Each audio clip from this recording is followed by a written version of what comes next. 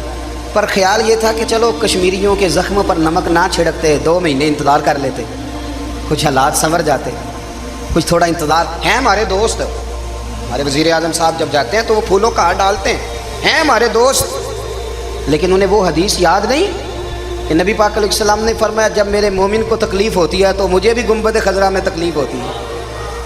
انہیں نہ کشمیریوں کا خون یاد نہیں آیا، انہیں برہان وانی کی کٹی ہوئی لاش یاد نہیں آئی، انہیں 30,000 بیوہ عورتیں 30,000 بیوہ عورتیں یاد نہیں آئی، 30,000 بیوہ عورتیں جن کے ساگ اجڑ گئے، اور انہیں 1.25 لاکھ یتیم بچہ یاد نہیں آیا جو یتیمی کی زندگی گزار رہا ہے، اور اس کے باوجود بہت بڑے ذمہ دار ہے وہ۔ مجھے پڑھ لینے دو آج احمد فراز کا شعر، وہ ہمارے مکتب کوئی ایسا نہیں کہ وہ مولوی تھا، وہ غیر جانبدار تھا، پر مجھے آج پڑھ لینے دو اس کا شعر، یہ کلیجے کا درد ہے، پڑھ لینے دو۔ اس نے کہا تھا کہ پڑھتا ہوں تو کہتی ہے یہ خالق کی کتاب ہے، مثل یہودی یہ سعودی بھی عذاب، اس قوم کے بارے میں کیا لکھوں فراز، کعبے کی کمائی سے جو پیتے ہیں شراب، کعبے کی کمائی سے جو پیتے ہیں شراب، اس قوم کے بارے میں کیا لکھوں فراز، کہ کعبے کی کمائی سے جو پیتے ہیں شراب۔ میں خیال نہیں آیا تمہارا صرف دین یہ ہے کہ قبریں گرا دو، مزارات گرا دو، فقط یہ دین ہے؟ کوئی نبی پاک کے روزے کی طرف منہ کرے تو اسے مشرک ہو، یہ دین ہے؟ اس کا نام مذہب رکھا ہے تم نے؟ مذہب تو اس کا نام ہے کہ جو رسول اللہ کا نام لینے والا ہے وہ ہمارا یار ہے، اور جو نبی پاک کا نام لینے والا نہیں، ہمارا اس سے کوئی تعلق ہے، یہ دین ہے۔ حضرت عمر فاروق کی سیرت سنا رہا ہوں، حضرت عمر کی۔ حضرت ابو موسیٰ اشعری نے ایک عیسائی کو منشی رکھا تھا، اکاؤنٹ آفیسر حضرت ابو موسیٰ اشعری نے۔ تو حضرت عمر فاروق بول پڑے، کہنے لگے تمہیں مسلمان کوئی نہیں ملا تھا؟ کلمہ گو نہیں تمہیں نظر آئے؟ کشمیریوں کی لاشیں نظر نہیں آتی؟ ان کا خون بہ رہا ہے, تباہی اتر رہی ہے, اور تم قاتل کو گولڈ میڈل پہنا رہے ہو. اور یاد رکھنا, جب مسلمانوں کی بچیاں روندی جاتی ہوں نا تو پھر اسلام امن کا درس نہیں دیتا, پھر اسلام جہاد کی بات کرتا ہے. پھر اسلام جہاد کی بات کرتا ہے, جہاد کی. وہ قومیں غیرت مند نہیں ہوتی کہ جن کے گھروں میں آگ لگی ہو اور وہ غیروں کو ہاتھ پہناتی پھریں. اللہ کا کچھ خوف کرو, زندگی مختصر ہے. دبئی میں کتنے رہے اور کتنے چلے گئے. خدا رہا کچھ, خدا تم سے اچھے تو وہ نیو یارک کے رائٹر ہیں جو کم از کم اپنے کالموں میں کشمیر کی بات کرتے ہیں. تم سے اچھا برطانیہ کا وہ شخص ہے جو کم از کم BBC لندن پہ رپورٹ جاری کرتا ہے تو کہتا ہے کشمیر پہ ظلم ہو رہا ہے. تم سے تو وہ اچھے رہ گئے. تم نے بات کرنا تو دور کی بات, تم نے دشمنوں کے گلے میں ہار پہنانے شروع کر دیے. کل جب پوچھیں گے بلا کے تم کو اپنے سامنے, کیا جواب جرم دو گے تم خدا کے سامنے؟ بڑی تکلیف ہوئی, بڑی تکلیف ہوئی. وہ نا منصور حلاج کو پھانسی دی جا رہی تھی تو حضرت جنید بغدادی بھی آ کے دیکھنے لگے. تو منصور حلاج کہنے لگے بابا سارا زمانہ دیکھے پر تو نہ دے. سارا زمانہ تماشا دیکھے انہیں تو پتہ کوئی نہیں نا, تو نہ دیکھ. عرب شریف والو, ٹرمپ اسے انعام دیتا تو تکلیف کوئی نہیں تھی, ملکہ وکٹوریا اسے انعام دیتی تو تکلیف کوئی نہیں تھی, پر تم تو نہ ایسا کرتے. تم تو اپنے تھے, تم تو کلمہ گو تھے, تم تو یہ ظلم نہ کرتے, تم تو یہ حرکت نہ کرتے. میں کہتا ہوں ٹھہر ہی جاتے. جانا نہیں دنیا سے, اللہ کے حضور حاضر نہیں ہونا. جب رسول اللہ قبر میں آئیں گے تو کیا جواب دو گے؟ خدا را, حضور نے فرمایا تھا گناہ روک نہیں سکتے تو دل میں ہی برا جان لو. ذالک اضعف الایمان, یہ کمزور ایمان ہے, کم از کم اتنی حد تک تو آ جاؤ, دشمن سے گلے تو نہ ملو. خدا را سمجھیں, ہمارا پہلا تعارف یہ ہے کہ ہم رسول اللہ کے غلام ہیں. اقبال نے کہا تھا وطن کا بت نہ بنانا, وطن کو بت نہ بنانا. اقبال کہنے لگے ان تازہ خداؤں میں بڑا سب سے وطن ہے, جو پیرہن اس کا ہے وہ مذہب کا کفن ہے. اس لیے کہ بازو تیرا توحید کی قوت سے کمی ہے, اسلام تیرا دیس ہے, اسلام تیرا دیس ہے. کیونکہ تو مصطفی ہے, تو نبی پاک والا ہے, مصطفیٰ والا. اسلام تیرا دیس ہے, تو مصطفی ہے. امریکہ میں جو مسلمان رہتا ہے ہمارا بھائی ہے, اور پاکستان میں جو مرزائی رہتا ہے اس سے ہمارا کوئی تعلق نہیں ہے. حضرت عثمان غنی نے اپنے چچا کے بیٹے سے کہا تھا کہ تو کلمہ نہیں پڑھتا تو تیرا میرا رشتہ کوئی نہیں. بلال حبش سے آیا ہے پر میرے نبی کا غلام ہے تو سگے بھائیوں سے بھی آگے ہے. ہزاروں قومیں وجود میں آئیں دہر میں خوش کو تر کے رشتے سے, پر ہم نے بنیاد دوستی رکھی یاد خیر البشر کے رشتے سے. اپنی ملت پر قیاس اقوام مغرب سے نہ کر, خاص ہے ترکیب میں قوم رسول ہاشم. کچھ خیال کریں, پہلا تعارف دین ہے, اگر دین نہیں تو پھر کسی وطن کی کوئی ضرورت. اس لیے کہ پاکستان کا تصور اقبال نے پیش کیا نا, تو اقبال کہنے لگے ان تازہ خداؤں میں بڑا سب سے وطن ہے جس کو تم بت بنا کے پوجتے ہو. ہمارا وطن تو ہمیں جان سے زیادہ پیارا ہے, پر پہلے پاکستان نہیں, پہلے اسلام. پہلے اسلام تیرا دیس ہے, تو مصطفی ہے. تو آمدان برسر مطلب حضرت عمر فاروق رضی اللہ تعالی عنہ. حضرت سیدنا ابو موسیٰ اشعری کہتے ہیں کہ میں نے نا صفائی کی, مال غنیمت کی میں نے صفائی کی, تو ایک دینار مجھے نا کہیں پڑا ہوا مل گیا. تو فرماتے ہمیں اجازت ہوتی تھی کہ ایک آدھ دینار ہم اپنی مرضی سے کہیں خرچ کر سکتے تھے. اگر آپ ناراض نہ ہوں تو ہمارے ہاں جب چیئرمین صاحب ناظم صاحب ٹھیکے دیتے ہیں تو ٹھیکیدار ان کا چھوٹا بھائی ہوتا ہے, یا چچا کا بیٹا ہوتا ہے, یا خالہ کا بیٹا ہوتا ہے. وہ خود ناظم ہوتے ہیں اور ان کا چھوٹا بھائی ٹھیکیدار ہوتا ہے. یعنی وہ نا سارا کچھ گھر کے اندر ہی رہتا ہے, گھر کے اندر ایک پیسہ دیتا ہے, دوسرا واپس اس کو واپس کر دیتا ہے, گھر کے اندر ہی. اب تو خیر ہمارے لوگ سمجھدار ہو گئے, ایک بندہ ایک سیاسی جماعت میں ہوتا ہے, دوسرا دوسری میں, اور تیسرا جس کی بھی حکومت آئی حکومت تو ہماری رہے گی نا, ایک بندہ تو ہے نا اس جماعت. یہ اچھا لوگوں نے ایک طریقہ نکالا ہے. تو حضرت عمر کے بیٹے گزر رہا تھا تو حضرت ابو موسیٰ اشعری کہتے ہیں میں نے صفائی کی تو ایک دینار نکلا, تو میں نے وہ ایک دینار نا حضرت عمر کے بیٹے کو دے دیا. میں نے کہا لو بیٹا اپنے چچا کی طرف سے تحفہ. اور گھر جا کے انہوں نے حضرت عمر کو بتایا کہ چچا نے پیسے دیے ہیں, چھوٹے بچے تھے.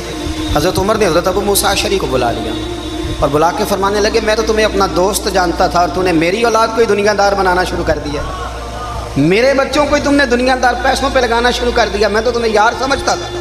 فرمایا تمہیں چاہیے تھا میرے بیٹے کو نصیحت کرتے کہ بیٹا پیسوں سے رب راضی نہیں ہوتا, اس کی رضا والے کام کیے جائیں تو رب راضی ہوتا ہے.